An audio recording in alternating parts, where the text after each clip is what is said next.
Good morning, my brothers and sisters. Would the world be a better place if we had less of you? This is going to be from Deuteronomy chapter 31.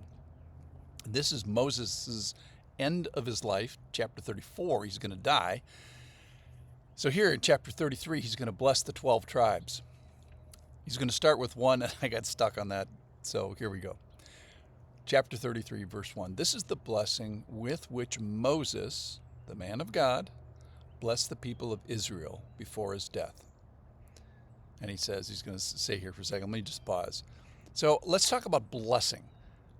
Have a blessing to give. Be of a blessing spirit in your core. When it comes right down to it, as Moses' life gets pared down, less time, less abilities, can't walk, all this stuff is whittled away from his life. At the remaining core, the last thing he wants to do is bless, which is so beautiful.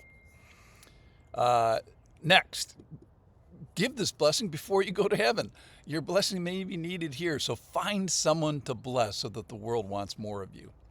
And then live a life where you're attached to the Lord. Moses, it says here of Moses, comma, the man of God. So be so attached to the Lord that when your name is mentioned, the Lord's name is also mentioned.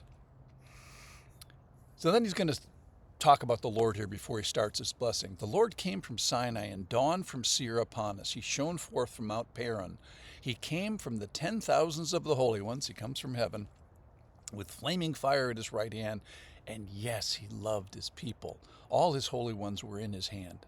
So they followed in your steps, receiving direction from you when Moses commanded us a law, as a possession for the assembly of Jacob. Thus the Lord became king in Jeshurun, when the heads of the people were gathered and all the tribes of Israel together. So here's the great mystery, in my humble opinion, that the Lord comes from heaven, comes from this place of 10,000 holy ones, and yet he loves his people. He has mercy. He extends grace. He comes for us and he loves us. Well, at this point, the Lord is king. Now, they're going to fool around and make a king of Israel, Saul, and later David and Solomon. And on the whole, that does not go well. Then we enter in this section where he starts to bless the people of Israel. However, he doesn't start with a blessing. He really starts with kind of this curse or an observation. Here it is. This is from verse 6. Let Reuben live and not die, but let his men be few. So this refers back to a time back in Genesis. In chapter 49, verse 3, it says, Reuben, you're my firstborn, my might, the firstborns of my strength, preeminent in dignity, preeminent in power, unstable as water. You shall not have preeminence, because you went up to your father's bed, you defiled it, he went up to my couch. So here's the legacy of the firstborn. He defiles his father's couch, and this was about 19 generations ago, best I could figure, if you count a generation as being 25 years. And the irony here is that in Moses' blessing, he doesn't start with the traditional blessing. He does start with the oldest guy, Reuben, but he lives this out-of-bounds sexual life, disrespectful to women and man, specifically his father, and therefore he suffered the consequences. So it's still not a good people group, even 19 or so generations later. He's saying the world will be a better place if we have less of you and your kind of people. Saying, I bless the world. Moses is saying, I bless the world by blessing it with less of you. It's just an amazing thing.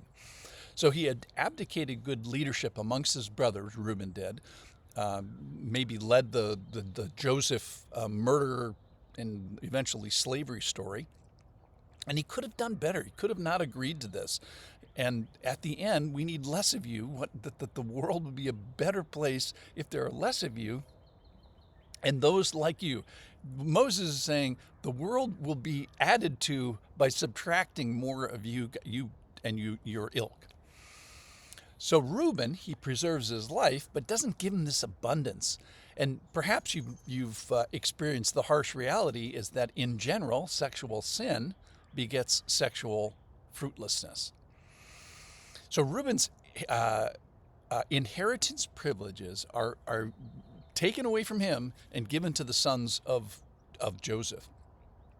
So he was supposed to have preeminence amongst his brothers, but in the end, this censure is mentioned first off in the blessings of Moses. So he's given this life, even this unstable, disobedient kind of person can still enjoy the common graces of mankind. He still gets life, he still gets creation, he still gets sunrises, he still gets marriage, he still gets children. It's just this sobering testament that to the opportunities that this particular person personally squandered. So the prayer, I think, in the teaching point is, oh Lord, help me to be careful in the stewardship of the life that I have, in the positions, in the privileges, in the empowerments as I stand before you, because I'm going to stand in judgment someday. So don't be that guy, that the world would be a better place if we have less of you. All right, so there's 2 big points here today. Number 1 is be a blesser. So build your family, build your church, build your Bible study people. How? By blessing them. So be a blessing today by going and literally blessing those people around you. So be a blessing by proclaiming the blessing maybe that they are to you. And then secondly, this cautionary tale. Don't be the gal who is not one to bless the world by having less of you. So be the guy that the world cries out, hey, we need more of people like you. So let's use the resources that that God gives. Let's limit our freedoms to the freedoms that he gives his followers. Don't go out of bounds. That's certainly one of the things. Now, there's 11 more brothers to come, 11 more tribes, 11 more people groups. I just got stuck on the one because what a sobering thing that the world will be a better place if we have less of you. So don't be that person. Be a blesser. Attach yourself to God and be the person that the world wants more of. And don't be the person for whom the world would be a better place if we have less of you. Thanks for listening.